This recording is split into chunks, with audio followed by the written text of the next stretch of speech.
So we are live. 3, 2, 1. Yes.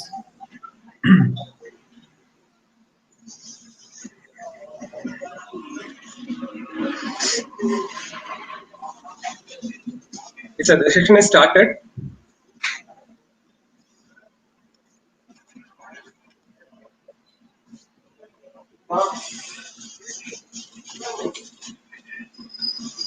So, a very good evening and a happy Independence Day to all the attendees and speakers.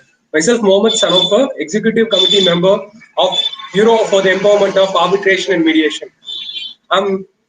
It gives immense pleasure and honor to host this webinar event on behalf of the BEAM. So, before kicking off the event, I would like to give a quick tour on RMeet platform since many of the participants are new here. First, once the event is live, all the attendees, mics and videos are muted automatically. In order, if you have any queries related to the connectivity or any other queries, you can always ping me directly. My screen is always on the stage. Your right hand side, there are 4-5 icons you can see here.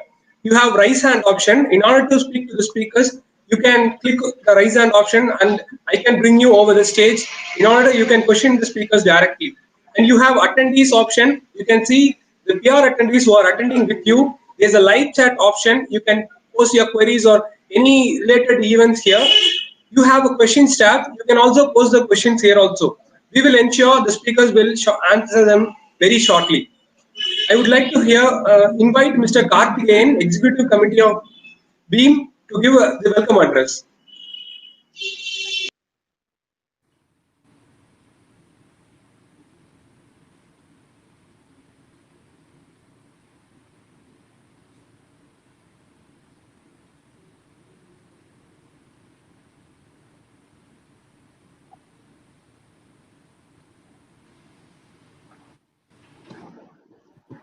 Hello everyone, happy Independence Day and welcome to today's webinar.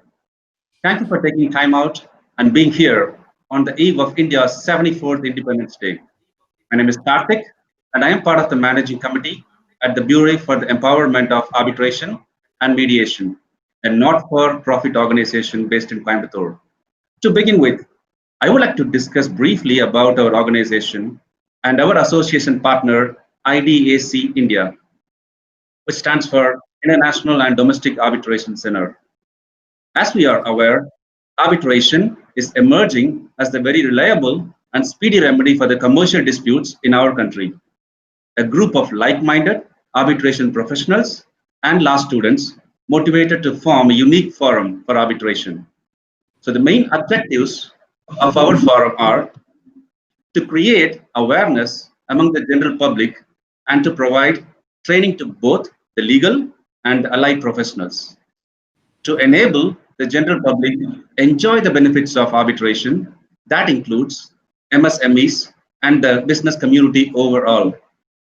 To foster institutional arbitration in the Tier 2 cities and beyond. And most importantly, to regularly conduct seminars or webinars for the government law college students and industry professionals. And to establish an arbitration institution that is accredited by the proposed Arbitration Council of India. And I would like to give a brief about our association partner, IDAC, which is International and Domestic Arbitration Center.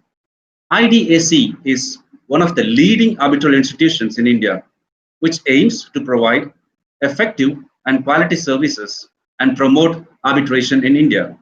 Mr. Ravi Shankar, our keynote speaker for today's session, is one of the promoters of IDAC.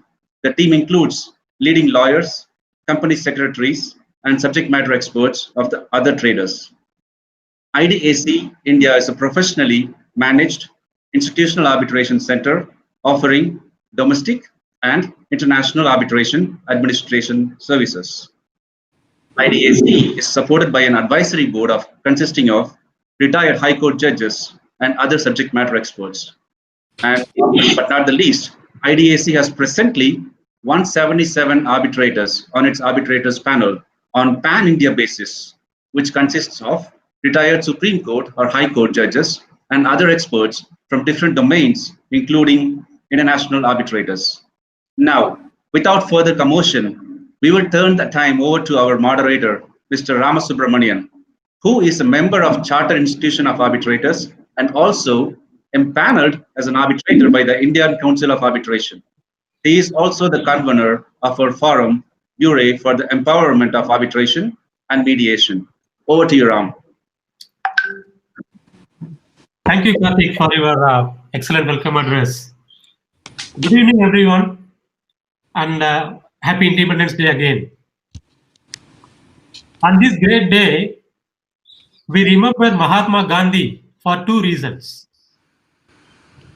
One, he laid the foundation for our independence. And also, he was a successful arbitrator during his time. There is no better day than the Independence Day to discuss about arbitration. Why? Because arbitration is all about freedom of parties. Arbitration is all about independence of the arbitrator. And arbitration is all about independence of the award. With this prelude, I warmly welcome the speakers for today's session. Dr. Durga Lakshmi ma'am, Principal, Government Law College, Salem, Tamil Nadu Dr. Ambedkar Law University. Mr. S. Ravi Shankar, Managing Partner, Law Senate, Promoter, IDAC, New Delhi. Our first speaker, Dr. Durga Lakshmi ma'am. She is more than an academician, she is a great humanitarian. As soon as our team informed her about our intention to impart ADR specific knowledge to the Government Law College students, she extended her fullest support. And that support is a catalyst to our team. Very big thank you, ma'am. As a distinguished alumnus of Government Law College, Coimbatore, ma'am is a gold medalist in both her UG as well as PG. And she has successfully guided 100 plus LLM students in their dissertation. She is also a great author. She authored a book, Silent Victims, focusing on the offenses against the women. Ma'am is also a member of Legal Studies Reforms Committee, Dr. Ambedkar Law University. The credentials are endless, ma'am, for you. But your humanity is your crown. With this brief introduction, we welcome you to present your perspectives. And before that, a small request, ma'am. Here, a lot of students are here. So, please spend a couple of minutes explaining about arbitration before delving into the major topic, that is arbitration in Tier 2 cities. Now the floor is yours, ma'am.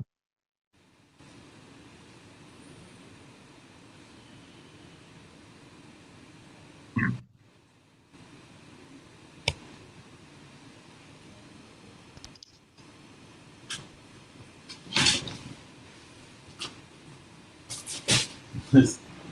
Nice. Sound famous. No.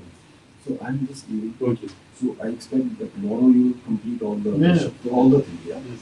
Or at least two we will. Let's do At least two. RW1 or RW2. I marked for myself wherever I had for this. I given to. So I'm banking the best questions like No. to trap it. The thing is which sequence you have to ask also and how to trap. Sure. Then let Ankur understand it also. Then you should try to do it. Thank you. Ma'am, you can proceed, ma'am. Yes.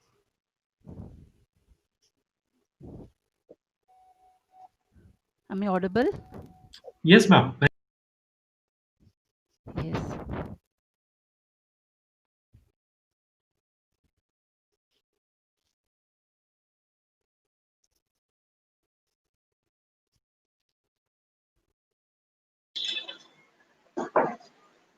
Hi, ma'am. Ma'am, you're audible.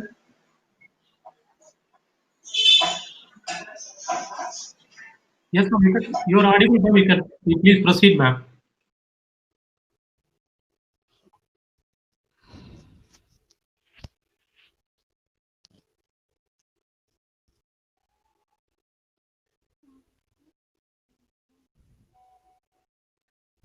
Shall I start?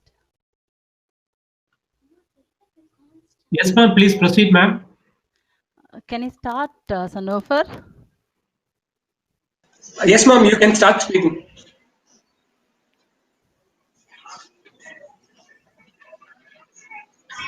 Yes, ma'am, we are audible. You can start speaking, ma'am.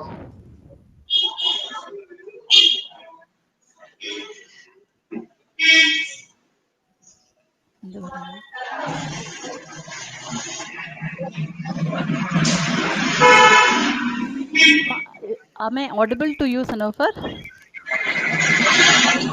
Yes, ma'am. You are audible, ma'am.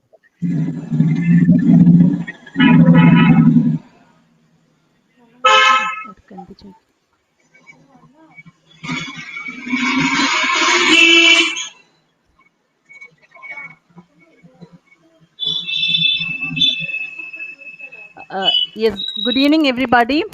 There's a technical glitch where I'm not able to hear you clearly, so we're just waiting to hear from your end. Respected distinguished speaker of the day, Mr. S. Ravi Shankar, the organizers of BEAM, distinguished participants of the day, and other eminent persons who have registered for this webinar. I extend my warm Independence Day wishes to each one of you. Shall I proceed with the session? Yes. Yes, ma'am. So I thank the organizers of this function, especially the moderator, Mr. Ramasubramaniam, and his team from BEAM for having given me an opportunity to share my views with you as a keynote address for this webinar. See, I just wanted to, I've been given 10 to 15 minutes for the day, whereby I'm just going to take you through the concept of ADR.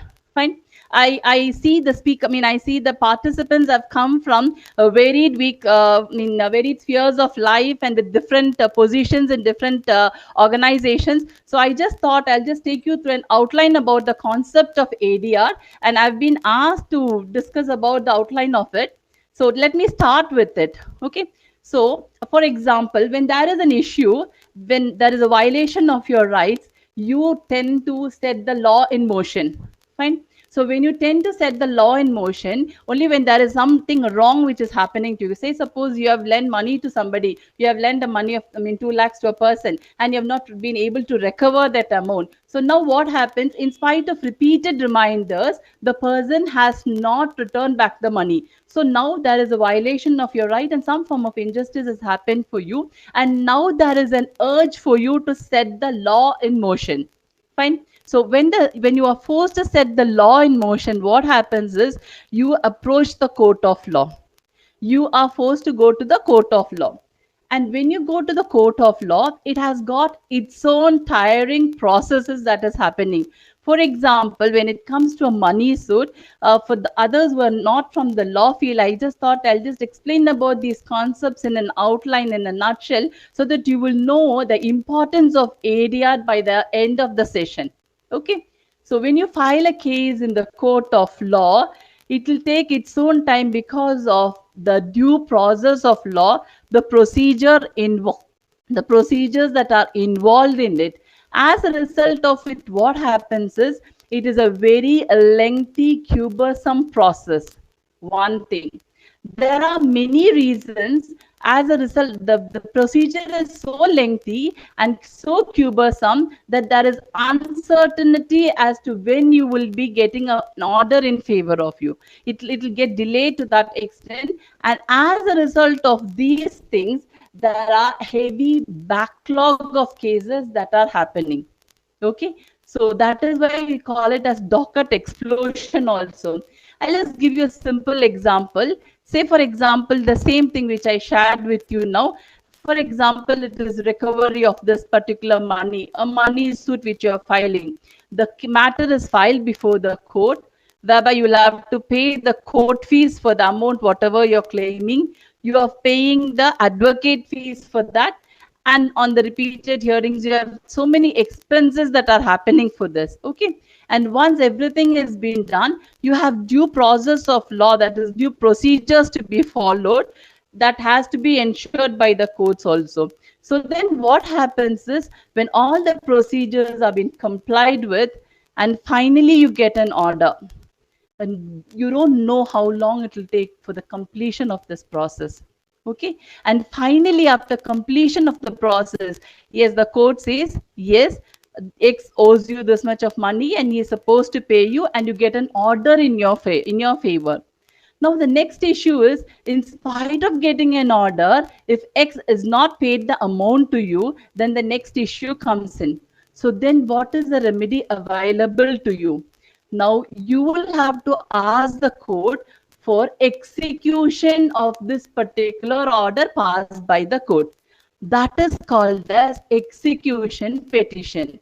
Now, again, the same process will start, whereby you will have to file an execution petition, send notice to the other party. He'll be called as a judgment debtor, and he has to abide by the procedures.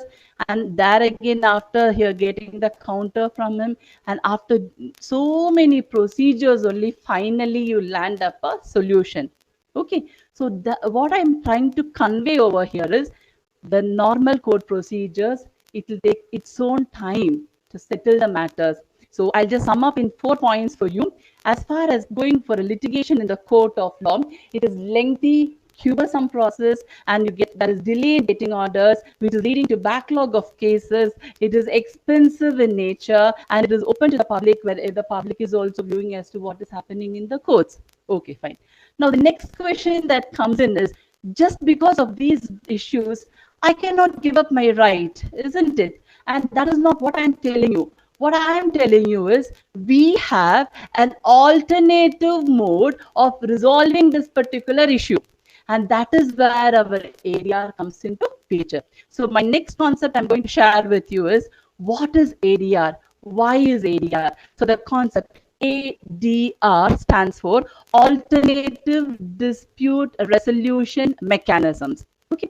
So now in this alternative dispute resolution mechanisms, what does it mean? This is also duly bound by law.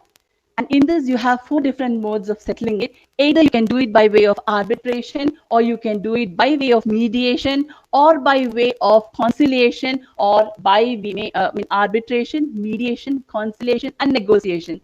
These are the different forms of alternate dispute resolution mechanism that is available to us, which by settling the dispute outside the courtroom. Okay, so this is the next alternative mode you have for settling your dispute. Now, the next concept I want to say here is, why are we choosing this ADR, or the alternate measures? So you will have to understand one thing in mind, the concept of it. Okay, so here, why are we going for this alternate methods?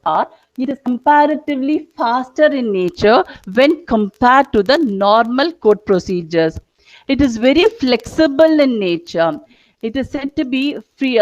Substantially, there is freedom of parties as far as arbitration is concerned. And go for an alternative mode of dispute settlement, there is faster remedy you're getting. Flexibility is there. Freedom of the parties are there. It is cost effective in nature, we say. So why are we emphasizing on all these things is, I'm at no point of time I'm not saying you to give up your rights or go for any form of injustice, but what I'm insisting is, when you go for ADR, you get a faster remedy for your solution. That is what has been highlighted over here.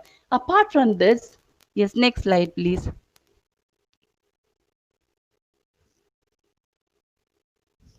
So in this particular concept, what you're trying to say here is, not only in ADR, not only all these 4 concepts you can see, it is said to be comparatively cheaper in nature also. That is why we say it is cost effective. And one more thing you should bear in mind, it enhances the ease of doing businesses also. And as a result of which, when there is an easy way of doing business also, people will come in to get into arbitration agreements with you. And when there is any commercial issues that is coming in, you will be able to settle the issues also. So there won't be it will reduce the pressure on the courts also and pressure on the parties also.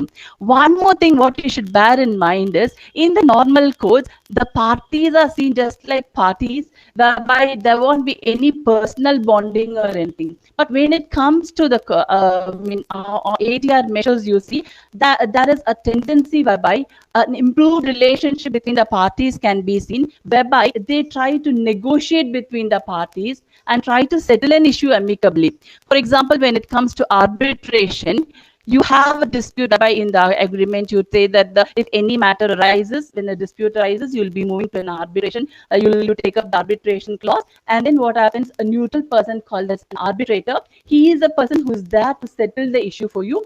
And one more thing you should bear in mind: the arbitrator is not any Tom, Dick, or Harry. He is an arbitrator who's been trained to do this particular thing. So arbitrator is a person who has enough knowledge in that particular field, and he'll be executing the role of a judge in the civil courts. In the civil courts, how the judges preside over the court, in the same way, this arbitrator presides over and hears both the parties. And in this form, when he is getting in, the confidence, it is very confidentially it has been done. As a result of which, the parties share out or come out with their views, as a result of which they are able to settle the matter at a much faster pace than going to the court of law. Okay, this is what I would like to emphasize over here. So next thing I want to emphasize on, there is legal sanctity to it. At no point of time you should think that going for an arbitration or any other alternative mode may not be having legal sanctity. Yes, so that should never ever be in your mind, because as per section 89 of the Civil Procedure Code, these processes are being recognized. And don't ever think that this particular concept of arbitration has come in only in the year 2020. No. In 1940 itself, when legislation has been enacted for arbitration. In 1996, the old act was repealed, and you have an Indian Arbitration and Conciliation Act brought in the year 1996. And even in 2019, it has brought very good amendments have been brought in for the act. Why are we moving towards arbitration? Why is the act amended now in 2019? The reason for all these things is now it has become the order of the day. It is slowly getting into this particular mode, whereby that is the faster, cheaper, flexible mode of settling your issues, be it commercial issues or whatever be it. So this mode of settling of issues is going to be of much benefit. Okay, and that is the importance I want to share for you. So what are the benefits? So first, what I'm trying to emphasize over here is, when there is an issue that is happening, you set the law in motion. When you when you go to the civil courts, what happens? The cumbersome process is happening, as a result of which you are deprived of your rights. You're not able to get it at a faster pace. So that is why I'm insisting that you should go for ADR. And what are the benefits? Why am I insisting you to go for ADR? Is you get all these benefits, that is faster than the litigation in the court. It is cheaper and more flexible. It is less formal than the court. It is confidential in nature, and there is legal sanctity. So all these reasons will make you understand that going for arbitration is definitely a beneficial concept for you. Right? Is that part clear for you? Okay. Now what I'm trying to emphasize over here is, there might be a doubt, and there are certain misconceptions. See, ADR mechanism has proven to be one of the most efficacious mechanisms to resolve commercial disputes. So that has to be taken into consideration now. It has been proven to be one of the most efficacious mechanisms. So then it is binding on the parties also, and it is equally binding on the parties, and the arbitrators are doing a wonderful job in order to settle the matters. I'll just give you a simple example. As I said, in the arbitration case, in the civil case, see, you are filing it in the court, and after due process you get an order after a couple of years or whatever it is, and finally if your defendant you file a case against a person for recovery of money, and when that money is not been recovered, court has given you an order and that again is not been executed properly. Now we are going to the same court asking the court for execution of the particular degree, right? And after that only you're going for execution of that particular degree. So you have such a lot of time has been wasted for you in all this process, and then the next phase is going for the execution of that particular degree, right? Okay, now what is the benefit if you come to ADR? This particular concept, okay, say suppose going to the court and still getting the order, if you have done it to an arbitration proceedings, it would have been done at a much faster pace. So then what happens? The arbitrator is passing an award. And the same thing is happening. So you might be asking, Madam, in that it happens, what is the situation? Yes. In case the arbitration process is done and the arbitral award has been passed and the person is not executing it accordingly, you have every right to execute it in the court of law. Able to understand. So when you are going for executing it in the court of law, the initial procedures which has been in the court, you are saving that time. So now you are directly on the basis of your arbitral award, you are going for an execution of the arbitral award. Okay, so I am emphasizing here a simple example as to how your time, energy and everything is being saved and you get quick disposal of your cases. Fine, is that clear? Okay, so now there are certain misconceptions which arises for you because of arbitration. See, there is a general concept. They feel that it is a second class justice. See, the reason why many of them might think in that angle, I'm not sure, but I'm just saying the general concept is they might think that only when you go to the court of law, you get a remedy. But that is not possible when you go for any other mediation procedures or when you take up any other ADR measures. So that concept should be taken away from your mind. You can never take it as a second class justice. The reason being, the arbitrator is a person who has been empowered to pass on, proceed, he'll preside over the case, whereby he has got every right to summon the witness, to examine the documents, ask for expert opinion. How a civil case is being done, in the same way, the arbitrator will play a pivotal role in settling the particular issue, or rather looking into the particular issue.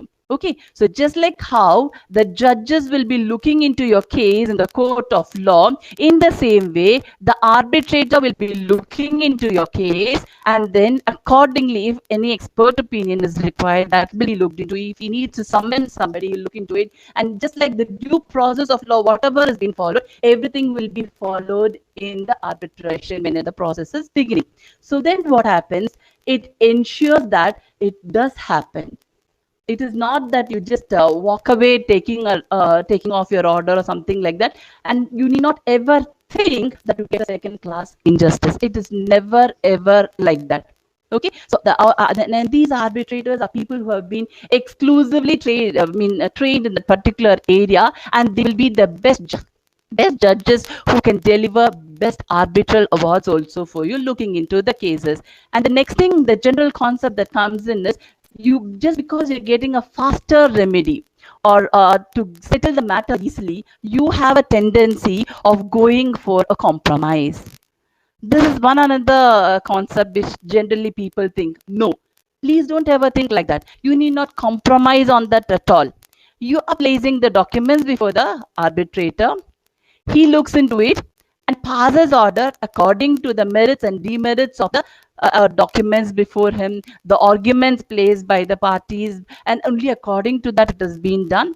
And at no point of time you need to compromise. Okay, and there is one another concept that they think there is disparity in the status of the party. Say suppose an employer-employee is that the employer might be having an upper hand on that. For example, if it is bank cases, they might think that they will be influencing the arbitrator, as a result of which it is more prone to get directions in favor of the bank as a pro bank or whatever it is. But understand one thing, the arbitrator is the person who looks into the pros and cons of it. He goes by the documents which is placed before him. He is a person who thoroughly understands the due process of law, and only looking into all the procedures and following all the procedures, he is passing the arbitral award. Fine. So at no point of time you should think that there is disparity in the status of the parties if you go for ADR. The next thing is a lack of public scrutiny. There is one other misconception which the people might think that, see, when it comes to court proceedings, it is happening in an open area whereby everybody are seeing. So as a result of which, there is sanctity for it, there is public scrutiny for it, and that will be correct. Please, that is not the way it has to be looked into. Though this is happening confidentially, let us think in the positive side of it. See, when only the arbitrator is there and the two parties are there, they can break out and tell whatever is the issue, and they can settle it out, or they can bring out whatever they have to say.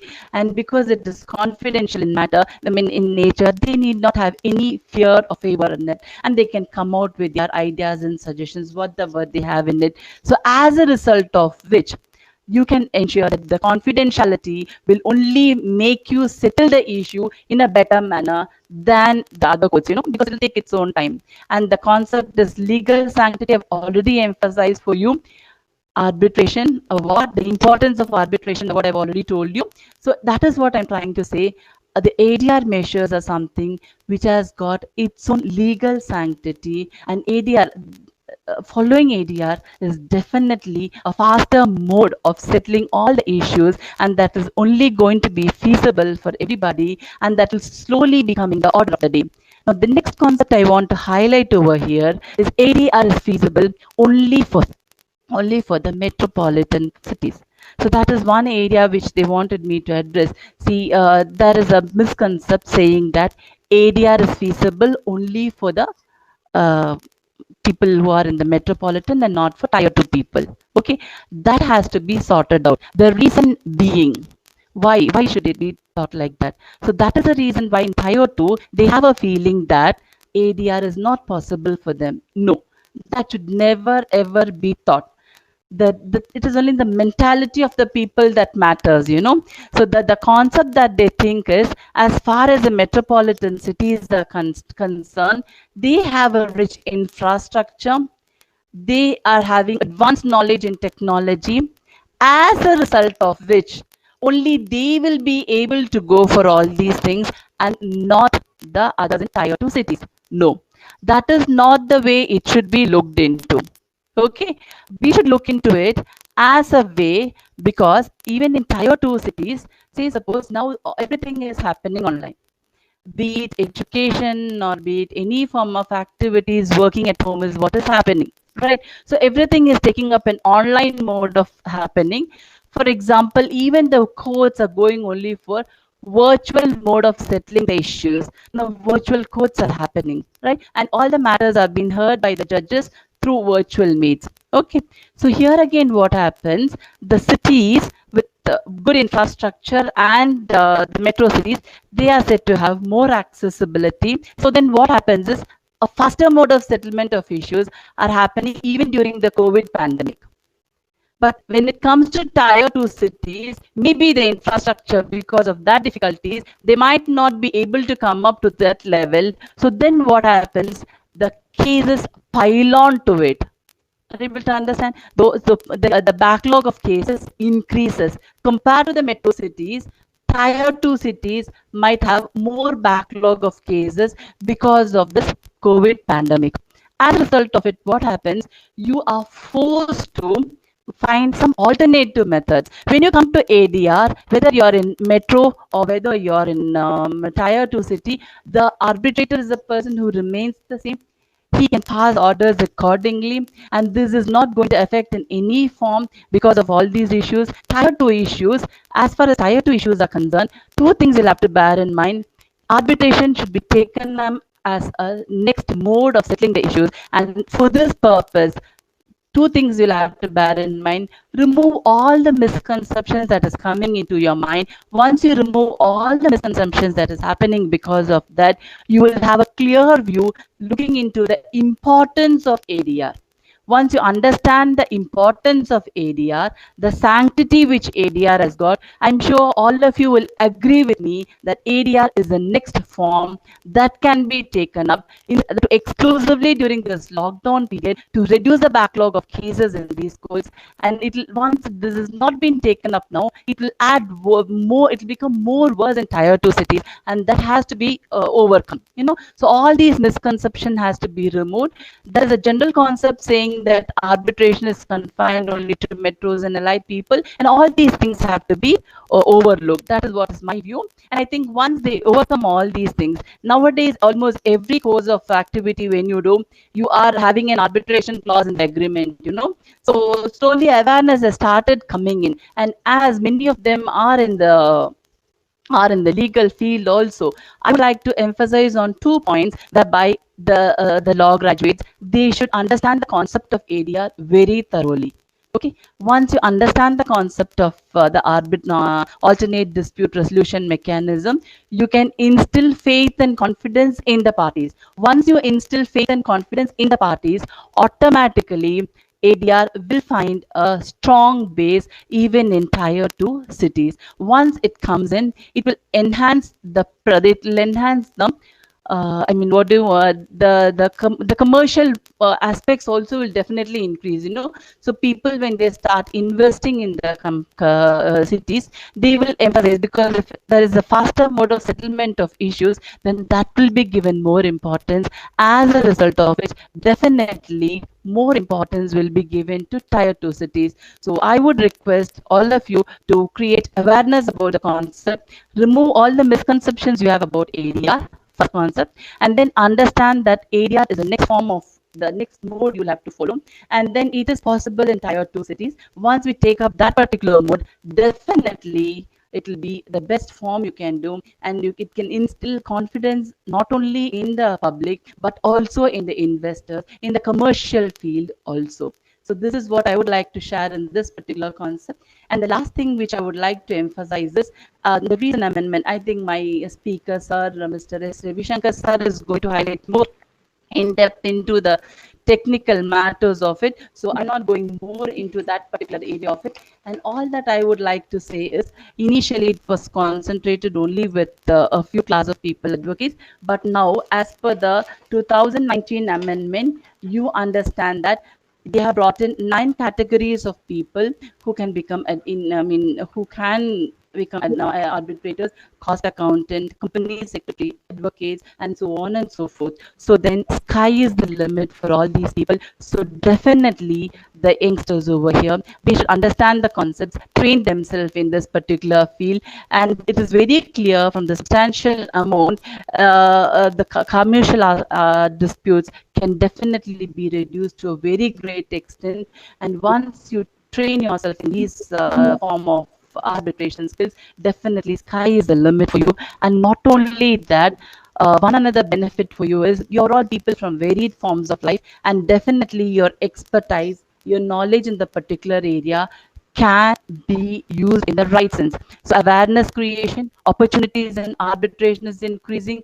The role of legal fraternity is to understand the concept of it, and even to enhance your arbitration skills. So enhancing of arbitration skills is something like you get into organizations like Beam. They are doing a wonderful job, and this is only a beginning for them. And you can hone your arbitration skills by attending all these webinars, conferences, and getting in touch with renowned arbitrators like sir, who's going to address. So when you hear to all these people, definitely I'm sure you will be able to hone your arbitration skills, and you will be able to do excellently well, and sky is the limit for all these things. I think I've covered the topic that has been given to me. Yes, anything else to be discussed? I think I've done justice to what has been told. I'm not able to hear you clearly. If you have any clarifications, please do inform. Yes.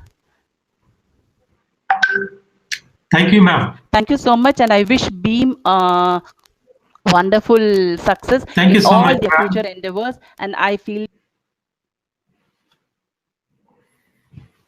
Hello, ma'am.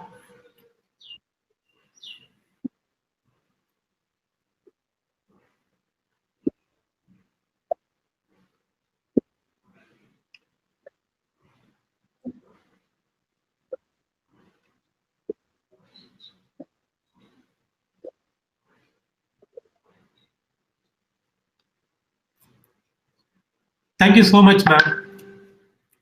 Thank you so much for your perspectives about you have managed to present it in a palatable manner to both the students as well as arbitration community. Thank you so much. And our next speaker, Mr. Ravi Shankar, Managing Partner, Lawsonet, Promoter, IDS in New Delhi. He's having extensive experience in the field of international and domestic experience for over 25 plus years with very high value arbitration cases. He is also a qualified advocate on record with the Supreme Court of India. More than that, he is also a great humanitarian.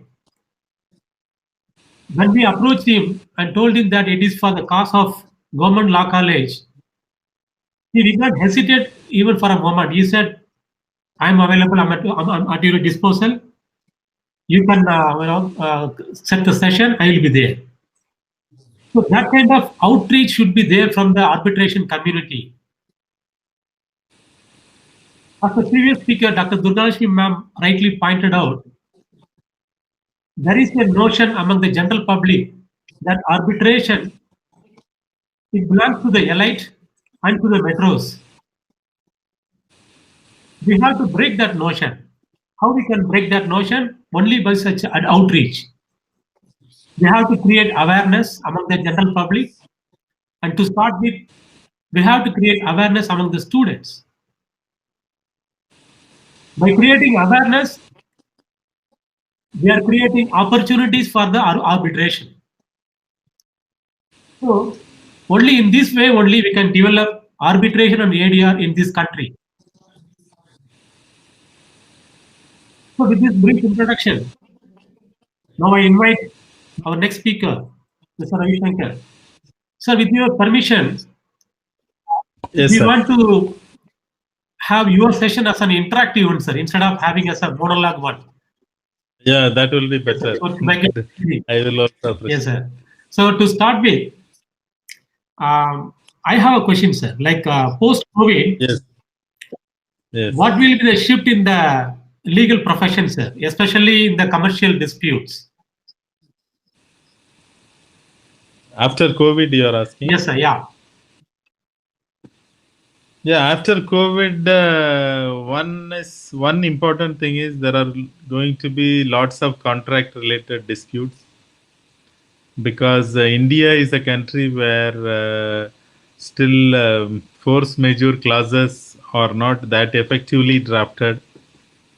So there will be a lot of litigations and arbitrations arising out of this force majeure period or COVID period.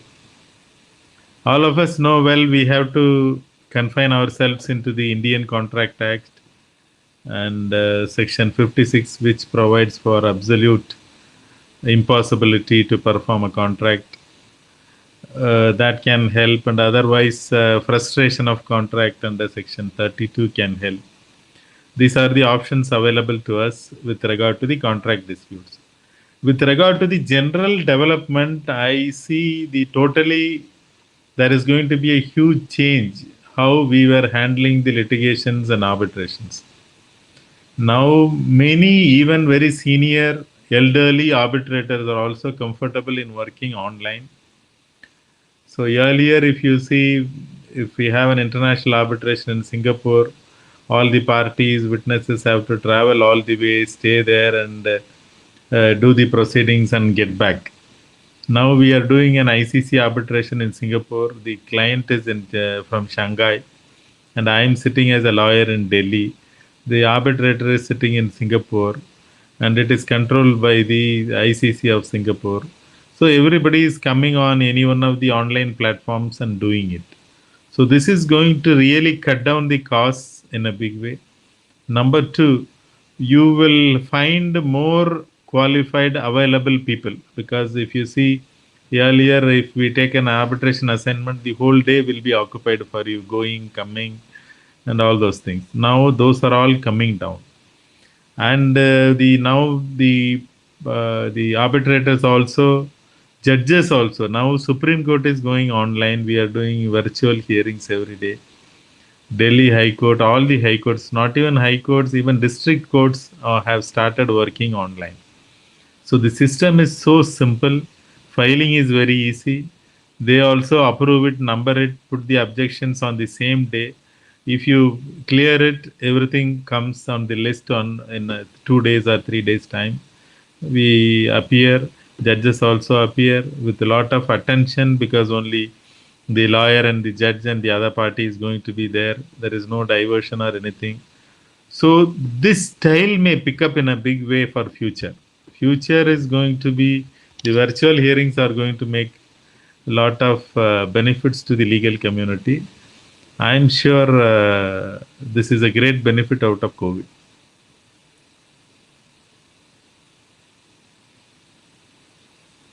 Sir, you are on mute.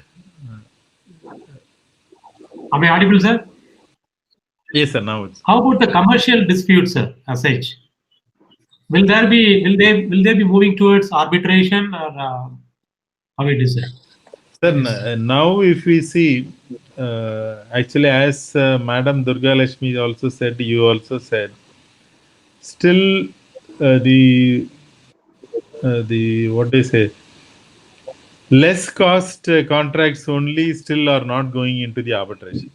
Otherwise, if you see all major contracts globally and in India also, even government departments are moving towards arbitration, because see, globally there are two reasons for the popularity of arbitration. One is less complicated procedure. Number two, enforceability globally. The arbitration awards can be enforced in more than 163 countries if the award gets generated from a New York seat. So these are the two reasons why globally arbitration is popular. In India, we have a special reason is the overly burdened courts. My father's pension case is still pending in Supreme Court. My father passed away 20 years back. Then you can imagine how faster we are moving. In this way, I have seen many of my clients going bankrupt because of the delay in procedures. True. So now this arbitration also, now insolvency proceedings, both have really given a lot of discipline to the parties who are trying to run away from the obligations. So definitely this is a welcome change, and I am sure parties should, the simplicity of the arbitration everyone should understand. Anybody can become an arbitrator. Any domain expert can become an arbitrator. You don't require so much of legal knowledge for that.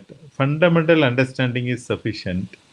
And whenever if a technical arbitrator is there, they can definitely consult a lawyer for the legal profession.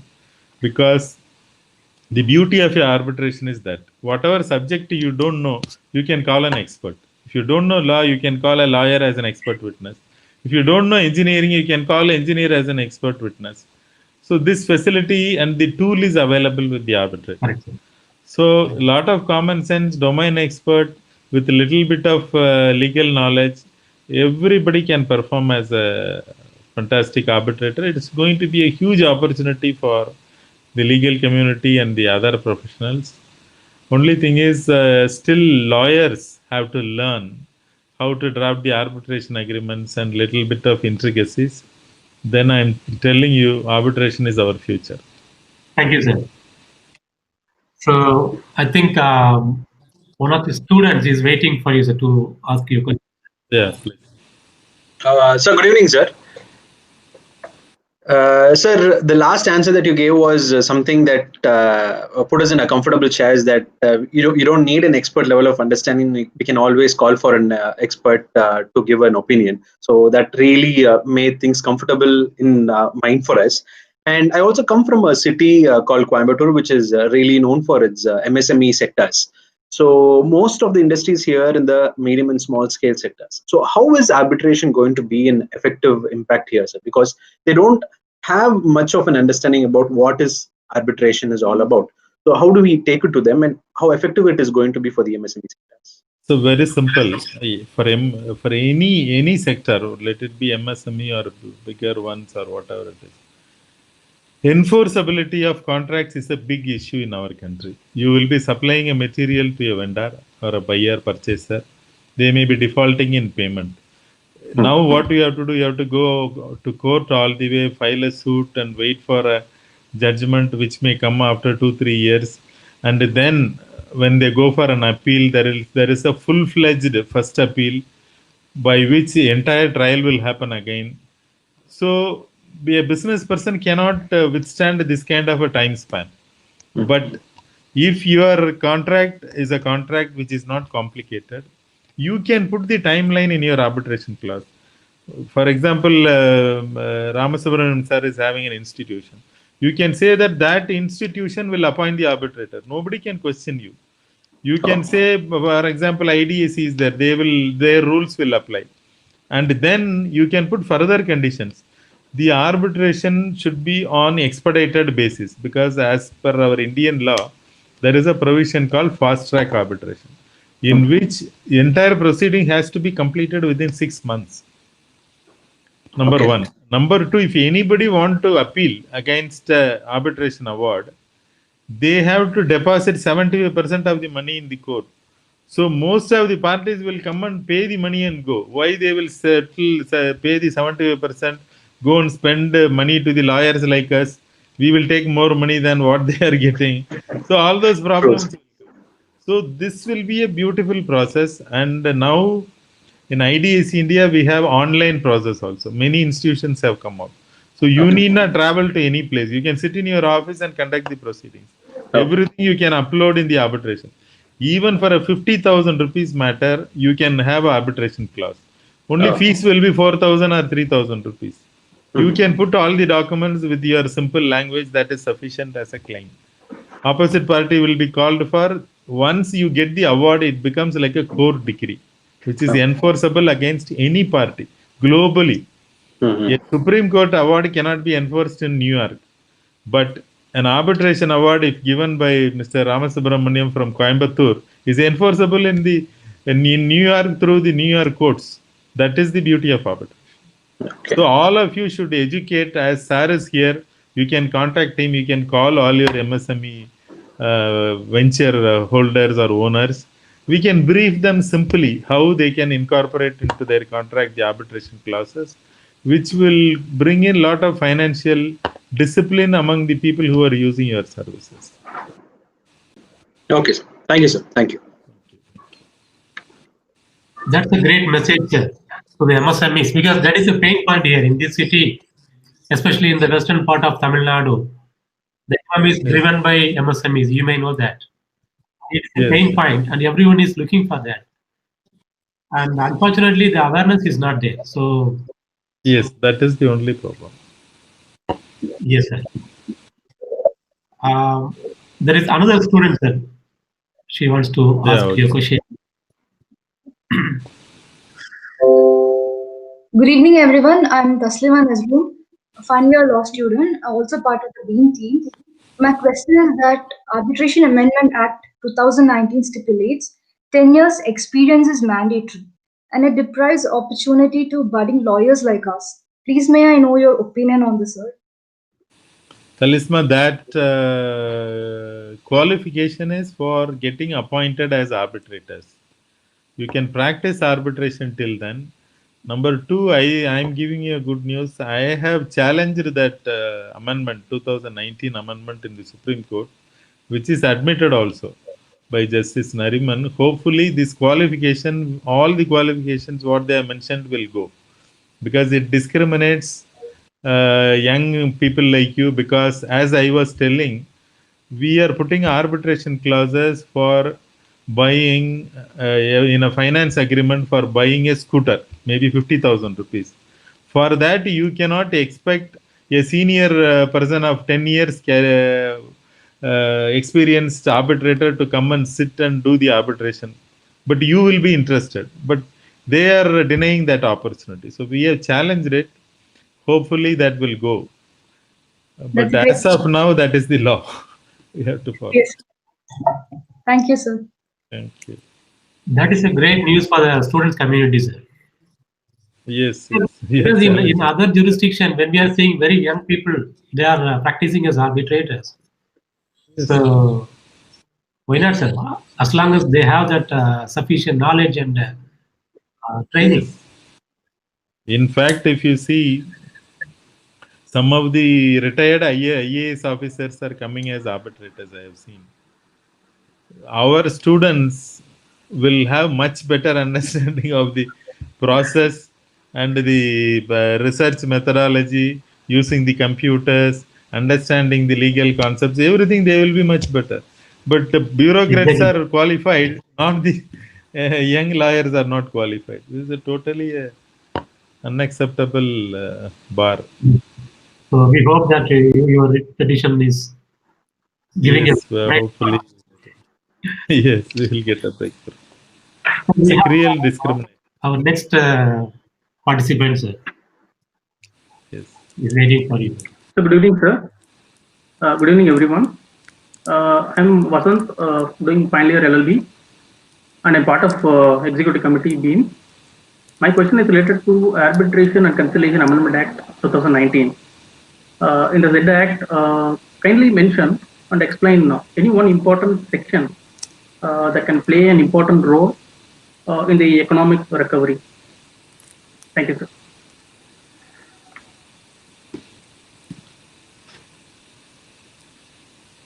Was it audible, sir?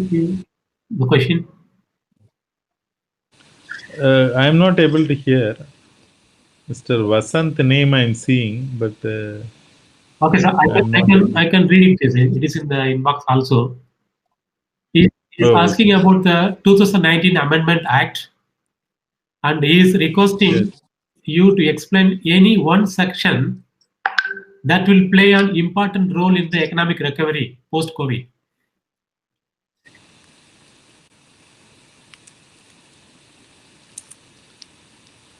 The Arbitration and Cancellation Act post-COVID, I don't see any such specific provision.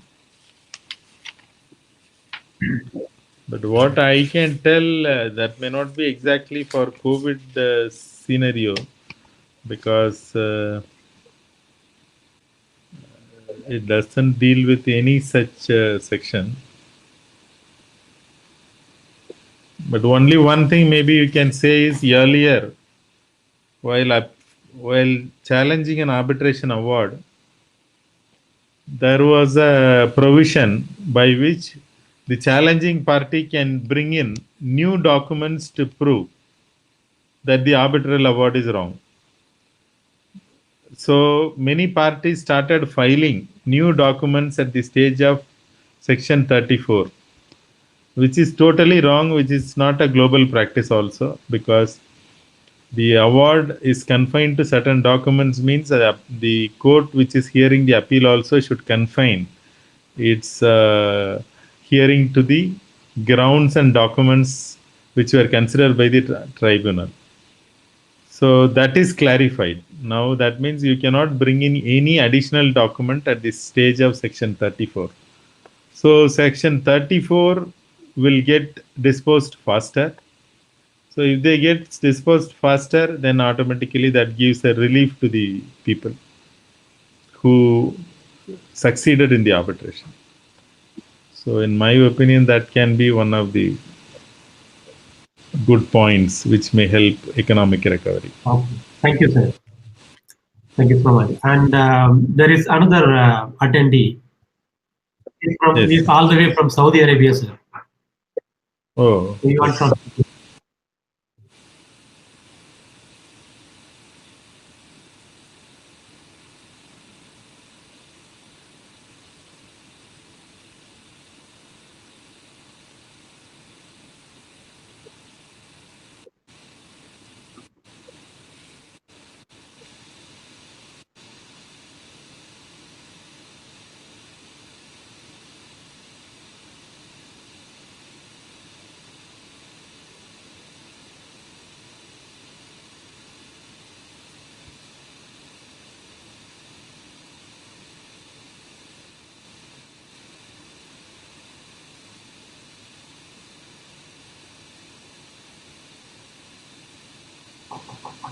Was it audible, sir? No, I am not able to hear. Okay, sir. So let me repeat for you, sir. Actually, Yes. he is asking, in Yes. India, in general, most of the government contracts, like CPW Hmm. contracts, they're all one-sided. How it is admissible when it is not so in countries like Saudi Arabia? If it is one-sided, they don't admit it. No, now law is clarified. That is a little bit old news. Now all one-sided arbitration clauses are declared invalid by the Supreme Court of India. That means one party appointing arbitrator, or one party staff themselves coming as an arbitrator, or one party's managing director appointing any arbitrator, all those clauses are given up now. That means they are all invalid. So now the only way to appoint an arbitrator is appointing a neutral arbitrator. Either both the parties have to jointly appoint. If both the parties are not able to do, then they have to approach the court. If it is an ad hoc arbitration, any high court. If it is an international arbitration, if he is coming from Saudi Arabia, all international matters. If it is not an institution matter, institutional arbitration, then Supreme Court of India has the powers to appoint. So if he has a contract in which PW department, say executive engineer will appoint the arbitrator, they need not write to him. They can directly file an application in Supreme Court. Supreme Court will appoint a neutral arbitrator. Now all those one-sided clauses are invalid in law. I think Perkins-Eastman case, sir. Yes, that is the last case in which Justice Lalit has given a detailed judgment, by which he has earlier also there was an interpretation, but this interpretation makes it clear one party, if he is disqualified to be considered as an arbitrator, he will not have the authority to appoint somebody. So that is the prohibition. I think you are aware that our Indian Arbitration Act follows the IBA rules of a conflict of interest in international arbitrations, which is adopted as it is in our Arbitration Act. So that same red list, green list, orange list is also here. So by which any interested party is prohibited from determining the issues between the parties. In the same way, they are all disqualified to appoint also. Wherever they are mentioned as appointing authority, now they are not. They cannot exercise that. So, in continuation to that, what you have been saying, especially in the tier 2 cities, there are hundreds of bank loan cases where the banks, they have arbitrators as if on their payroll, and that arbitrator is handling, maybe each arbitrator is having hundreds of cases with him. So do you think this Perkins-Eastman case will have an impact on that, sir? Not only that, even otherwise, the arbitrators, see, these are all party nominated arbitrators. Now banks also cannot appoint an arbitrator. That also Okay, gone. sir. Existing cases also, the party should ask for a disclosure. If they disclose there are more than 3 cases, I am nominated by the same party, straight away you can go to High Court under Section 13 and remove that arbitrator. Because he is supposed to be a biased arbitrator. If somebody is, one party is appointing him in 100 cases, 100% he will be a biased arbitrator. So if one person goes and remove him, then naturally banks will not do this. Exactly, sir. Not only banks, many finance companies also do give all. They will catch hold of some retired district judge. They will give him 500 cases, 1,000 cases. Yes. Now that has come to an end. Only parties should realize their powers. If they ask for a declaration, matter comes to an end. Thank you, sir. One more student is waiting for you, sir, to ask you a question.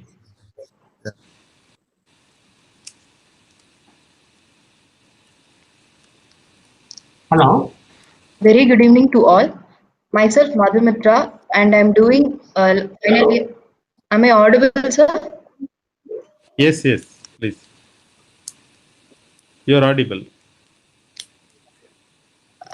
Myself Madhumitra, and I'm doing final year LLB at Government Law College, and I'm a part of Beam Executive Committee. My question is that, sir, in second-tier cities like Coimbatore, as a law student, what should I do to create awareness about arbitration among the public? See, you can hold, these are all workshops. In the same way, you can tie up with some chambers of commerce. You can make a presentation. You can call Mr. Ramasubramaniam. He will come and explain, so that all the parties will be benefited. You as a lawyer also will be benefited. You may be nominated as an arbitrator tomorrow in some matters. And also, it is our duty to help our people by giving a legal awareness. If they go into the courts, no, none of the commercial institution can survive. They have to avoid courts to survive. As I told you, I have seen many companies are sinking because of the pending cases. Here in the arbitration, you can put special clauses also. As I told you, the arbitration can be paper-only arbitration. The arbitration can be online arbitration. Okay. The arbitration should be finished within 6 months or 3 months. You can put any condition. The arbitrator should be a qualified engineer if it is an engineering dispute. You can put a finance dispute. You can say that at least the arbitrator should have a commerce background or a finance background. Anything, if you put that, becomes that makes the case easier. Parties get the benefit. Once parties get the benefit, naturally lawyers also will be benefit. More opportunities will be created, isn't it, sir? Yes. So that is yes. how we can develop ADR also, isn't it, arbitration. Many people now give up their cases because they cannot spend. He will have a 2 lakhs recovery case, maybe in Delhi. For a person from Erode or Coimbatore coming to Delhi running a case for 2 lakhs, he may spend all the money in that only. So he may give up that. Many people give up that. Instead of that, if he has an arbitration clause with an institution, in 10,000 rupees expense, he can get a degree in his hand. Also within the specified time. Yes. Thank you, sir. And we have another student on the line, sir, for you. She wants to ask you a question. A warm evening. Am I audible? Yes. Yes, please. A warm evening to one and all present here. I'm Gayatri Shanmugam from Government Law College, Salem. And my question is, sir, for law graduates, fresh law graduates, how come we can take this and pursue it as a full-time profession? Will it be more worthy? Yeah, 100%. All of you, many students are here, so I am telling you. You can go into the websites of Singapore Arbitration Center, ICC, and also Mumbai International Arbitration Center. All of them have Young Arbitrators Association. That is free. You can join. They conduct many web programs for the young arbitrators like you. They are conducting many seminars and workshops. You can learn a lot side by side because it is an expert field. So side by side, you should project yourself as an arbitration lawyer. When I came to Delhi, everybody was proud in saying Supreme Court lawyer only. I only started telling I'm an arbitration lawyer. Now that is getting recognized. Likewise, you should boldly tell I am an arbitration lawyer. Then initially you may get smaller cases, but start reading a lot of judgments. Now you know every judge is interested in writing good arbitration judgments because their lifetime money they are earning after retirement. That is so everybody want to position themselves in the arbitration field by writing good arbitration judgments. So you will see many judgments coming in. So you read that, focus on Contract Act, understand the international arbitration structure also. You will be performing much better than many of your peer group if you focus on this area. Thank you, sir.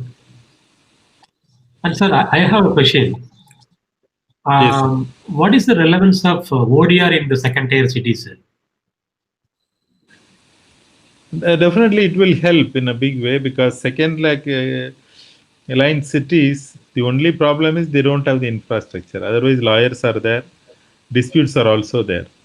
So online arbitration, if they subscribe a clause, let us say if you take one of the arbitration is an IDAC, the other party may be in Punjab, there may be a one party in Coimbatore. So the lawyers can appear online, sitting in their office only and handle the matter. And same way, the arbitrator assignments also can move to second-class cities. Now, if you see in big metros, they all look for plum cakes. Likewise, for example, if you see Supreme Court lawyers, they will ask what is the dispute amount. It should be more than 20 crores. Then only they will say yes, yes, because they will get 35 lakhs fees. So, in my opinion, that is good, so that younger generation will get the other assignments. Right. And if you see two tiers, when I see the students speaking, congratulations to Madam Principal also. I think they are all very good in English. They have a very beautiful way of presenting skills they have. They are able to ask very relevant points. That means you are all under a very good teaching system. So all your skills can be useful. That is why I told you join the Young Arbitrators Forum all over the world. It is free. You can join LCAA, you can join Singapore, Dubai International Arbitration Center. Everybody has a Young Arbitration Society or group. If you enroll there, they will do many programs. You will be an expert in 2-3 years. And then you can go to Chartered Institute of Arbitrators like Mr. Ramasubramanian and become a first regular member and then a fellow member. That will help you in a big way. But you can ask Madam also, Principal, to organize more workshops for you, so that when you come out, you should come out like a fully known arbitration professional. Thank you, sir. One last question, sir. Can I say a few words on this particular topic, sir? Yes, ma'am. Please. Welcome. Yeah. Sir, as rightly said by you, the colleges in Tamil Nadu, we are affiliated to the Tamil Nadu Ambedkar Law University, where the students have a particular clinical course paper 2, which is exclusively meant only for ADR. So here what we do is, we take the children to visit the court, whereby you have something called as pre-litigation Lok Adalat. When I was in charge in Coimbatore College, I used to take the children to, I used to take the students, and we allow them to watch the proceedings. And the students are so good that they, interestingly, they sit, they see the nuances, like how the procedure is being done, how the people express their views, how the matter is being taken up, and how the matter is being settled also. So even the people who are coming, or the presiding people who are the retired district judges, they used to take keen interest in educating our children also. And the best part of it is, sir, because it's a clinical course, I felt that the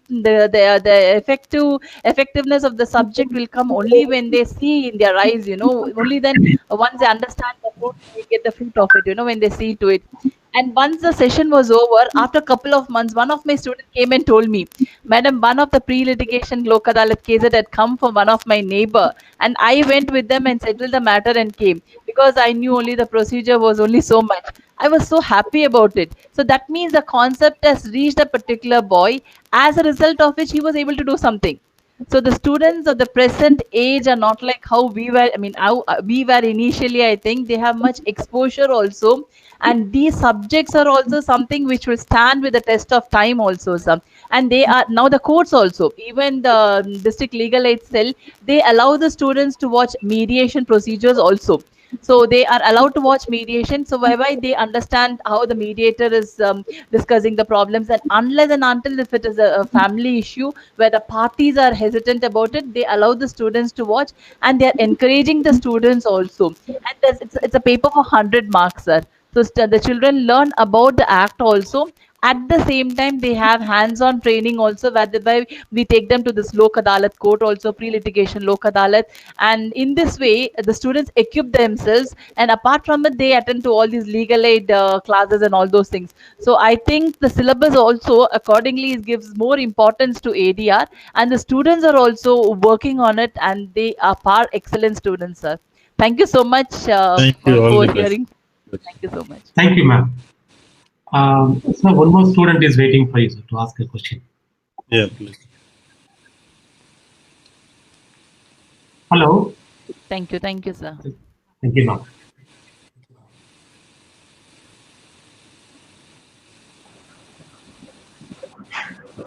Zestful evening, sir.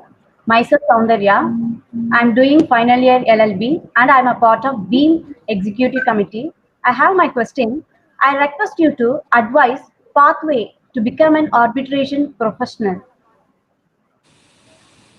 You want to be an arbitrator or arbitration professional? Can be both lawyer as well as arbitrator. There are very few people who practice only arbitration. If you ask me, initially you should do both. That means, Okay, see, what happens is, sir knows well, if you see in Singapore or Dubai, what they will do, I will appoint you as an arbitrator, you will appoint me. Means I will recommend you as an arbitrator. Likewise, you can recommend me. Likewise, you are friends. You should have a network so that you can recommend to some of your clients your friends' names. Same way, friends will recommend you. For small matters, you can take up earlier. And what you should do is there are some courses on award writing, how to conduct arbitrations, all those things you should go and attend. And number 3 is you should practically see some arbitrations happening. You should attach to some lawyer who is having an arbitration interest. If you go and see, then you will be able to understand. And with the help of Madam, we can also assist you in organizing some mock arbitrations in your college, by which you can do like what do you Role say? play. Real arbitration kind of a situation you can experience, and you can also prepare files accordingly. So that will help you to build yourself. Thank you, sir. And sir, Mr. Inba Vijayan, arbitrator. Yeah, he's here. Question for you, sir. He is an expert. So he is asking, what is Yes, the relevance of institutional arbitration in the tier 2 cities? Sir, that is what Inba Vijayan sir knows well. Now, every institution is moving into online hearings. Once online hearing happens, anywhere seat can be chosen. And unless otherwise parties choose, a seat cannot be chosen. For example, Coimbatore party can insist that arbitration seats should be Coimbatore only.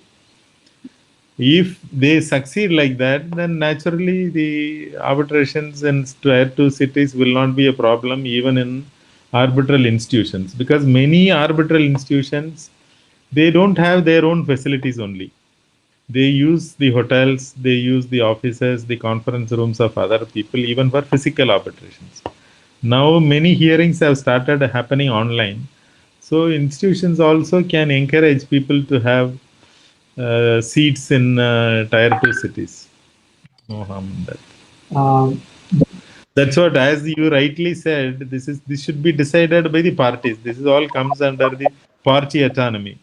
Parties themselves should not go and choose Delhi and Bombay. They should choose courageously Coimbatore.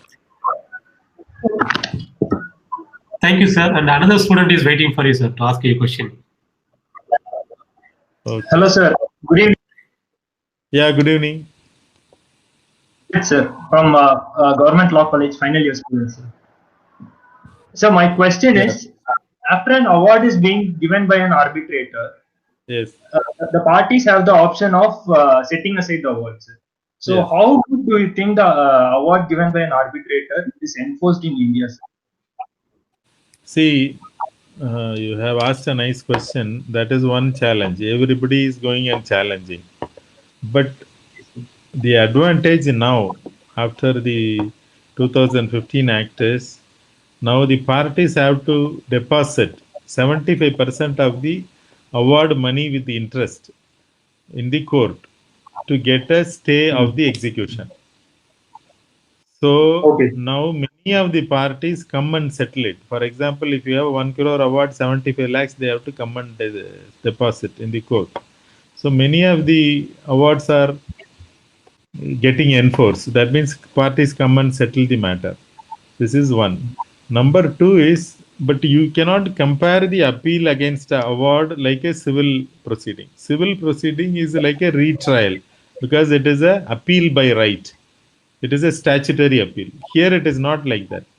Here mostly awards are interfered only when the contract is not followed and when the award is perverse in nature. That means either contract provisions or legal provisions or factual provisions are purposely ignored by an arbitrator, then only arbitration awards are getting set aside.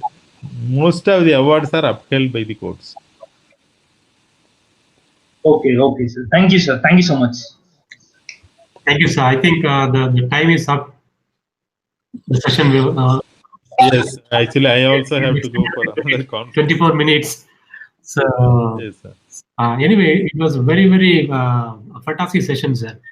Especially for students. Thank you so much. Thank you. The takeaway was very, very invaluable because they are hearing from the leading arbitrator about your experience. Thank you. It's really fantastic, sir. Thank you so much for your invitation. Thank you. Thank you.